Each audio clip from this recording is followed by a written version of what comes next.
Ho avuto paura, ero immobilizzato, ho visto 30, forse 40 migranti uscire di corsa da Villa Sicania. E questa la testimonianza di Francesco Consiglio, automobilista che ha assistito in prima persona alla fuga di diversi migranti dal centro di prima accoglienza di Siculiana. Le persone hanno imboccato la strada statale per poi sparire nel nulla. I fatti sono accaduti intorno alle 20:30 di ieri. È stato terribile, la polizia urlava chiudete i cancelli per poi inseguire queste persone che fuggivano da ogni parte. Io, dice Francesco Consiglio, ho chiuso l'auto e non sapevo cosa fare. Si è rischiata ancora una volta la tragedia. Sulle tracce dei migranti, circa 40, la polizia, i carabinieri e anche l'esercito.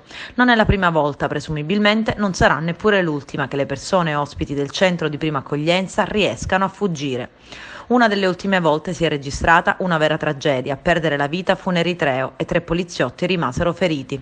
Un giovane automobilista venne, poco dopo l'incidente stradale, arrestato.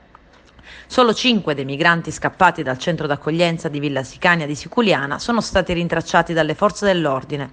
Uno di loro è anche finito in ospedale al San Giovanni di Dio per una sospetta frattura al piede. Le ricerche delle persone fuggite sono circa 20 e non 40, secondo quanto rende noto la prefettura di Agrigento.